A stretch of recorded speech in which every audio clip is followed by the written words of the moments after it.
Hi guys, welcome back to my YouTube channel. So for today's video guys, magbibigay tayo ng feedback. But before that, kamusta naman kayo Team Abroad and Team Pinas? Hello sa inyong lahat. So today is my last day for my day off. So tomorrow, I'll be working like 7 p.m. So I'm so excited. At parang nakapag-impok ng maraming energy there. So, Team Abroad and Team Pinas, hello po sa inyong lahat. Kamusta kayo everyone? And pasensyahan niyo na po yung aking nasa background kasi medyo madumi siya there. So, for now, for today's video guys, first time ko magbigay ng feedback sa mga sunscreen product. So actually, dito sa Qatar, meron ditong nabibilihan ng mga product from the Philippines. Actually, so para siyang Watson dito sa Qatar guys. So ayun siya guys. So madali lang, kagabi pumunta ako sa kanila. It's walking distance from here. So I think mga lang siguro 5 minutes going there. So, ayun siya guys. So, hindi na tayo makapag-antay pa. So, first time ko mag-review at magbigay ng honest feedback sa sunscreen product guys. So, there. So, ito na po siya guys. Actually, bago po pala mag-start tayo. So, marami na akong nagamit. Not actually madami. Isa lang pala yung aking laging ginagamit, which is ang Myra E. So I think it's about time to step up kasi parang maganda din naman ang feedback ng nabili kong product actually guys. So for sunscreen, for skin protection, cherries. So syempre kailangan natin alagaan ng ating skincare, right? Agree ba kayo dyan, Team Abroad and Team Pinas? So ngayon, without further ado, let's go ahead and start to share my nabili kong product guys. So, in 1, 2, 3, go! So, ito na po siya guys. Alright, may patunog. There. Ang pangalan po nito ay Shades Tone Up.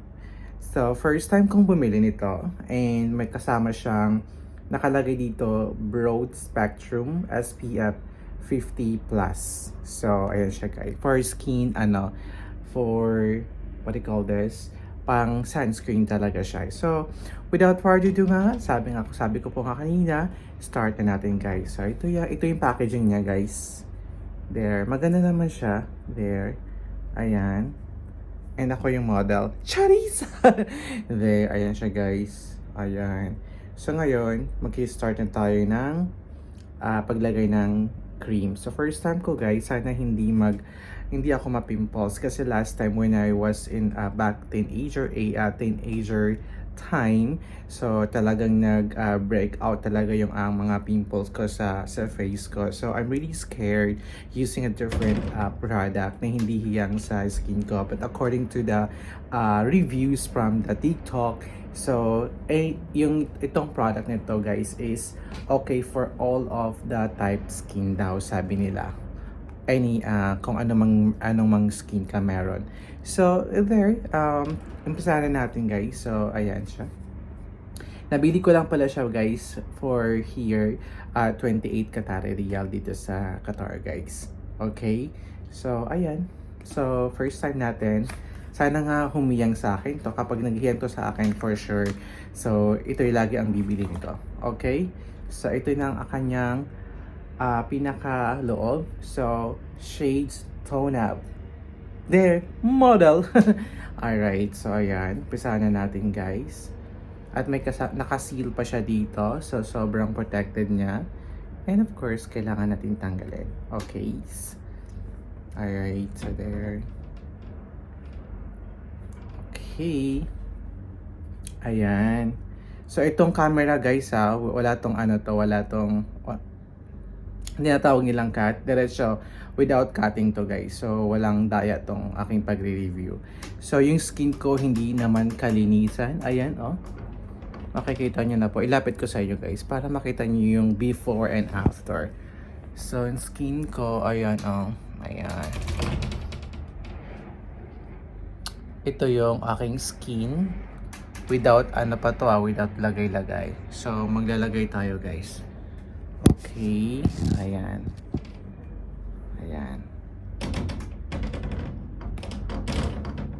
Hindi ako marunong nito. Sabi nila, one finger, ganito daw. Ang tawag namin, tinatawag silang one finger emerald. Ayan. So, pahid lang natin ng very light. So, sana maging okay. Ayan. Okay. And sa forehead. Okay. Alright. So, ngayon, sana blendable siya. Blendable? Anong tawag doon? Sana walang white cast. Sabi naman nila, according to their reviews, wala naman siyang white cast. So, tatapat ko lang yung camera ko sa aking mukha. Ayan. Para makita nyo, Team Abroad and Team Pinas. So, actually, wala akong gaanong lagayan. So, nasa unan lang siya. So, I want you guys to witness kung gaano kaganda itong product na to. So, sana mag-effect siya. So, ngayon, startin natin to. Actually, kagagaling ko lang naman po maligo.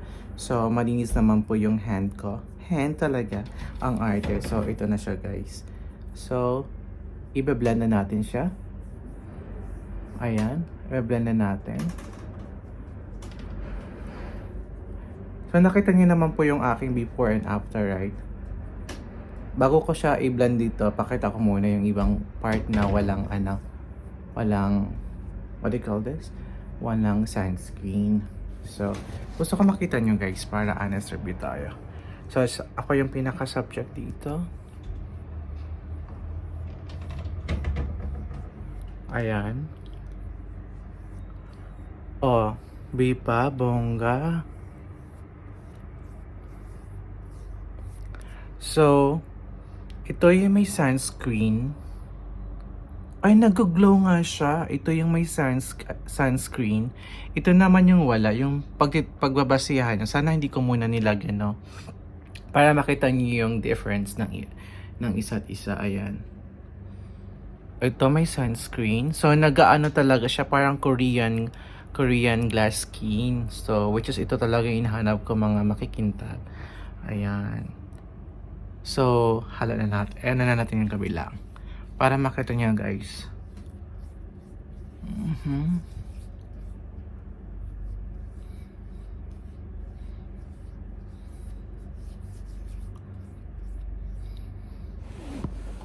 Ayan siya, medyo namumula pa yung mata ko. Bagong gising. Ayan, purple. Oh, diba? Wala siyang wala siyang amoy. So, okay lang.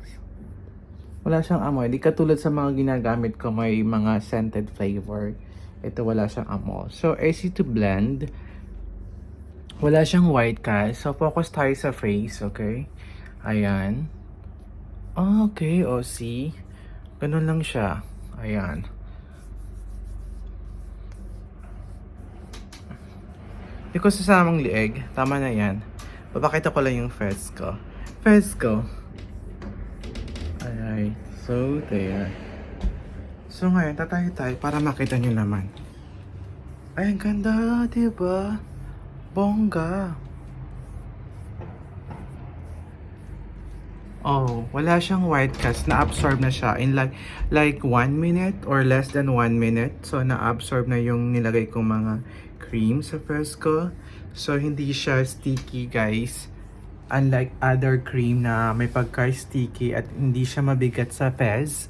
Sa fez talaga, ayan siya. There. Oh, diba? Bongga. Ayan lang siya, guys. Shades tone up. I think mag-aano na ako nito. Oh, diba? Actually, nasa liwanag ako sa para fair. Ayan siya. Without the, sunlight. Ayan siya, guys. Ayan. Ayan, diba, bongga? Ayan siya, everyone. So, I think magbabago na ako ng aking, whitening, sunscreen. So, kasi exposed din ako minsan sa pag-uwi galing work. So sometimes hindi ako nag-o-work kasi medyo mahal. So kapag open naman yung metro, I took the metro na rin. Alright. So there. Oh, diba, bongga? Ayan, walang ha. Ay, wag tayo sa may sunlight para makita niya talaga. Ito naman without sunlight. Ayan. So, di ba, ebidensya. Maganda nga siya. And fairness, hindi siya halatang nakapag-foundation siya. Ano lang to, guys, sunscreen cream, ganon. Sunscreen cream. So, yeah, sa mga mahilig sa mga exposed dyan sa labas, so pwede na kayong bumili ng mga ng mga sunscreen, guys. There, I think it's about time to, to use another brand for my skin, di ba? Skin is really important, alright? So, there. Ayan siya, guys. Di ba, bongga? Focus natin. So, ito talaga yung face ko.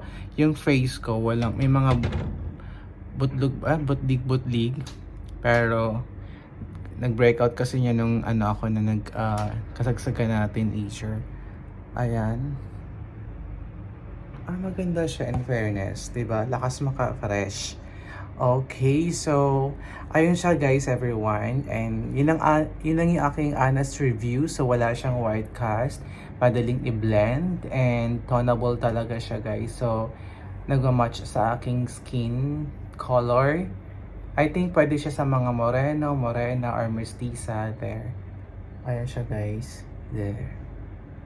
Diba, bongga. I think meron akong meron akong product na gagamitin. Pero meron akong nagamit na tinted tinted sunscreen. So, iba-vlog ko din sa inyo guys ang kanilang difference between the two. Alright, sa aking next vlog. So for now, that's all for today. Sana nag-enjoy kayo sa aking panonood ng aking skincare remedy. Not skincare remedy, skincare routine para alagaan natin ating balat guys. Okay, so yeah, so sa susunod na aking vlog, i-compare natin yung dalawa kasi meron pa ako natira doon na konti na lang naman siya. So pwede natin pag-compare yung dalawa.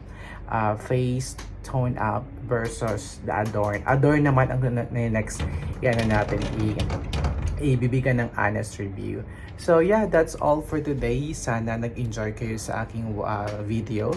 And pwede kayong mag-comment down below para ma-shout out ko kayo on my next vlog. Alright, so that's all for today. I'll see you on my next vlog. Bye for now everyone, and Team Abroad and Team Pinas. Hello sa inyo lahat. Bye! Bye!